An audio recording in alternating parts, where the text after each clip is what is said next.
अस्मद्गुरुभ्यो नमः। श्रीमते रामानुजाय नमः।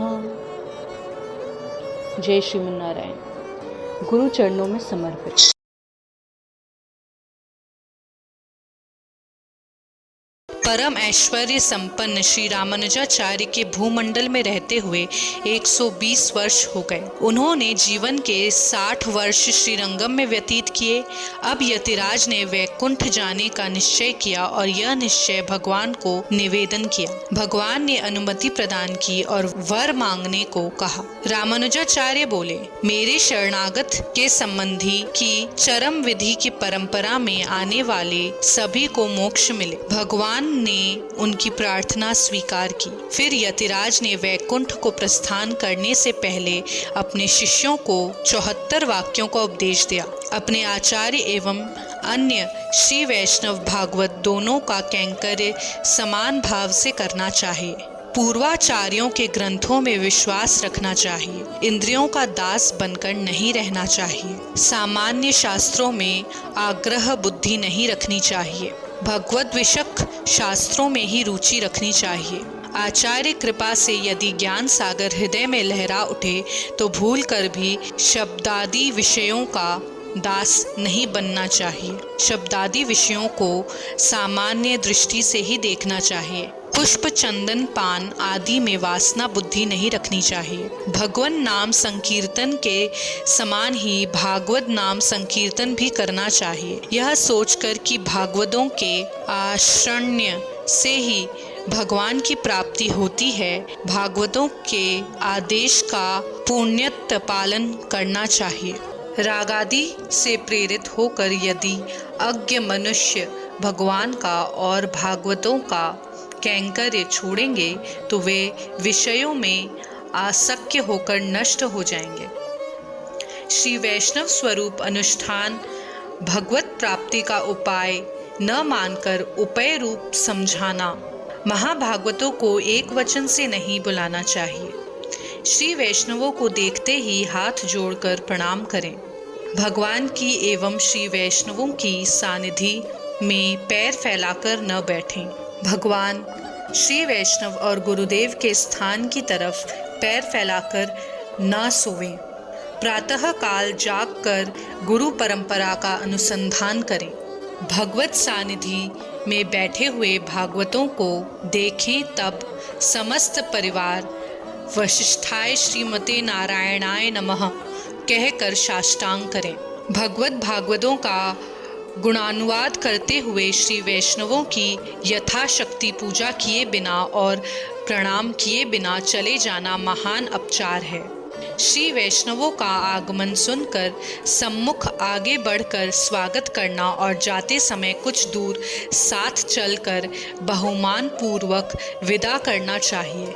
ऐसा न करने से अपचार होता है। आत्मा के उज्जीवन के लिए अपने को श्री वैष्णवों का शेषभूत मानकर श्रद्धा पूर्वक श्री वैष्णव महात्माओं की आज्ञा का अनुसरण करते हुए शरीर पोषण कीजिए और लोगों के घर घर भटकना और अपने नियमों को छोड़ना यह ही अनाचार्य है और श्री वैष्णव स्वरूप के लिए हानिकारक है। भगवान के मंदिरों, गोपुरों एवं विमानों को देखकर हाथ जोड़ें तथा अन्य देवताओं के विमान को देखकर आश्चर्य न करें। देवतांतर की महिमा सुनकर विस्मय न करें। भगवत भागवत महिमा वर्णन करते हुए पुण्य पुरुषों को देखकर आनंदित होना चाहिए। किसी श्री वैष्णव की छाया का उल्लंघन न करें। अपने देह की छाया भी श्री वैष्णवों पर न पड़ने दें।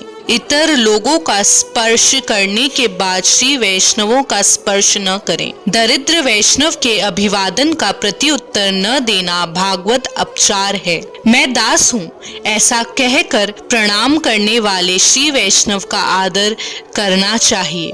अनादर करना महान अपचार है। श्री वैष्णवों के जन्म, कुल और आलस्यादि का निरूपण नहीं करना चाहिए। श्री वैष्णवों के दोषों को देखे बिना गुणों की ही चर्चा करनी चाहिए। सामान्य जनों के सम्मुख भगवान का तीर्थ और भागवतों का श्रीपाद तीर्थ नहीं लेना चाहिए। तत्वत्रय और रहस्य त्रय को नहीं जानने वालों का तीर्थ नहीं लेना चाहिए। ज्ञानी एवं सदाचारी श्री वैष्णव का श्रीपाद तीर्थ प्रयत्न पूर्वक लेना चाहिए। भागवतों और यतिराज में समबुद्धि नहीं रखनी चाहिए। यदि भूल से भी प्राकृत लोगों का स्पर्श हो जाए तो वस्त्रों सहित स्नान करके श्री वैष्णवों का श्रीपाद तीर्थ लेना चाहिए। ज्ञान वैराग्य संपन्न महात्माओं को नित्य सूर्य के समान मानकर उनमें विश्वास करना चाहिए।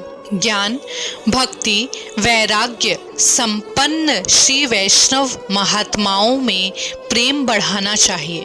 प्राकृत लोगों के घर पर भगवान का तीर्थ नहीं लेना चाहिए। प्राकृत लोगों के घर में स्थित भगवान के विग्रह की सेवा नहीं करनी चाहिए। भगवान के दिव्य देशों में साधारण जन के देखने पर भी तीर्थ प्रसाद ग्रहण करो, क्योंकि दिव्य देशों में दृष्टि दोष नहीं माना जाता। दास ने आज एकादशी व्रत किया है, ऐसा कहकर भगवान की सानिधि में भक्तों के द्वारा दिए गए गोष्ठी प्रसाद का त्याग नहीं करना चाहिए। समस्त पापों को नष्ट करने वाले भगवत प्रसाद में कभी भी उच्छिष्ट भावना नहीं करनी चाहिए।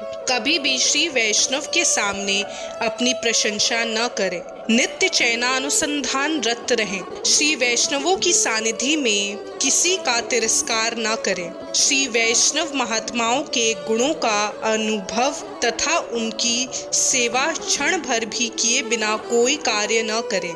दिन में एक घड़ी भी अपने आचार्य के गुणों का अनुसंधान करना चाहिए। दिन भर में एक घड़ी भी दिव्य सूर्यों के प्रबंधकों का अनुसंधान करना चाहिए। प्रतिदिन कम से कम एक घड़ी अपने आचार्य देव के गुणों का अनुसंधान करना चाहिए। देहाभिमानी जनों का संग न करें। शंख चक्रांकित होने पर भी विषयातुर एवं लंपट व्यक्तियों का संग कदापि न करें, पर छिद्रान्वेषी जनों से वार्तालाप न करें। संयोगवश देवतांतरों के भक्तों का संग हो जाए तो उस दोष निवृत्ति के लिए महाभाग्यशाली श्री वैष्णवों का संग करें। भगवान के भक्तों के निंदक जनों को कभी भी न देखें।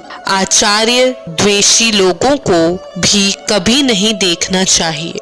द्वय मंत्र में निष्ठा वाले पुरुषों का सहवास करें। उपायांतर में जिसकी निष्ठा हो ऐसे व्यक्तियों का संग त्यागना चाहिए। प्राप्ति में जिसकी निष्ठा हो उनका सहवास करना चाहिए। रहस्य त्रय एवं तत्वत्रय के मर्मज्ञ महाभागवतों का सदा संग करें। अर्थ और काम में तत्पर रहने वालों के साथ कभी भी न रहना चाहिए। भगवान की भक्ति में श्रद्धा रखने वालों के साथ रहना चाहिए। यदि किसी श्री वैष्णव के द्वारा आपका तिरस्कार भी हो जाए तो बुरा न मानकर मौन रहना चाहिए और उसे याद न रखना चाहिए। श्री वैष्णवों की इच्छा परमपद में प्रकट हुई थी, यह जानकर श्री वैष्णवों की निरंतर भलाई करें। धर्म विरुद्ध महाफल देने वाले कर्म को भी बुद्धिमान न करें, क्योंकि वह अहित कर होता है। भगवान को समर्पित किए बिना अन्न ग्रहण नहीं करना चाहिए। उपायांतर से बिना मांगे मिलने वाली कोई भी वस्तु स्वीकार न करें। पुष्प, चंदन, पान, फल, वस्त्र, जल आदि भी भगवान को समर्पित किए बिना ग्रहण न करें। जाति दुष्ट, निमित्त दुष्ट और आश्रय दुष्ट अन्न भगवान को समर्पित न करें। अपनी रुचि के लिए अपने को प्रिय पदार्थ परमात्मा को भोग न लगावे। शास्त्रानुसार सभी पदार्थों का भगवान को भी भोग लगावे। भगवान के समर्पित अन्न, जल, फल आदि में सदा प्रसाद बुद्धि रखनी चाहिए, भोग बुद्धि कभी न रखें। भागवतापचार अपना नाश एवं भागवता मुखोल्लास ही अपनी उन्नति है।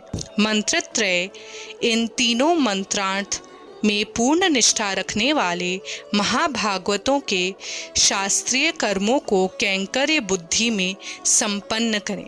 भागवतों की पूजा से बढ़कर पुरुषार्थ नहीं और भगवत द्वेष से बढ़कर आत्मनाश नहीं। आचार्य अवतार भगवान में शिला बुद्धि, आचार्य देव में मानव बुद्धि, श्री वैष्णवों में जाति की भावना, तीर्थ में सामान्य जल की भावना, सिद्ध मंत्रों में सामान्य शब्द की भावना, सर्वेश्वर भगवान को अन्य देवों समान मानना, यह सब नरक में डालने वाले महापातक हैं और भगवत भागवत आचार्य अपचार हैं।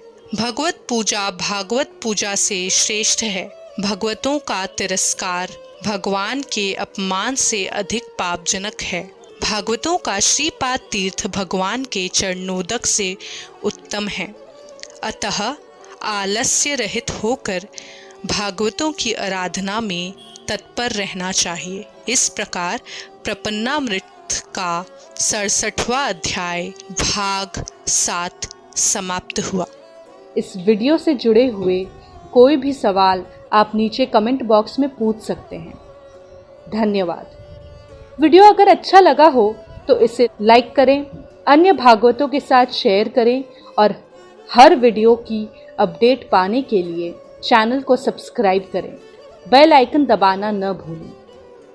जय श्रीमन्नारायण। साष्टांग प्रणाम।